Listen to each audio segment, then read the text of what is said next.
आज आम केजी हिसाब जानमा तो तुम केते टंका धरी करी गोटे दुकान के गल दुकान रे पचरालो जे चाउलर दाम केते बोला से तुमके कहला 40 केजी चाउलर दाम 800 टंका बोला तुम क्या करवा आज 100 ग्राम चाउल आनबार अच्छे तो 100 ग्राम चाउल केते टंका देबो तो केंदा हिसाब करमा देखो 40 केजी चाउल दाम तुमके 800 टंका कहि हला तो 1 केजी रो केते हि जबा 1 केजी रो होचे 800 बाय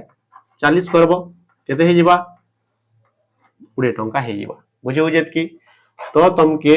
1 केजी रो मूल्य होचे 20 टंका तो तुमके 100 ग्राम आनबार अच्छे 1 केजी समान केते 1000 ग्राम इटा जानबार जरूरी हला 1 केजी रो मतलब होचे 1000 ग्राम के से तुमके केते कहि छे तुमके 20 टंका कहि छे तो तुमे केते आनबार अच्छे 100 ग्राम आनबार अच्छे 100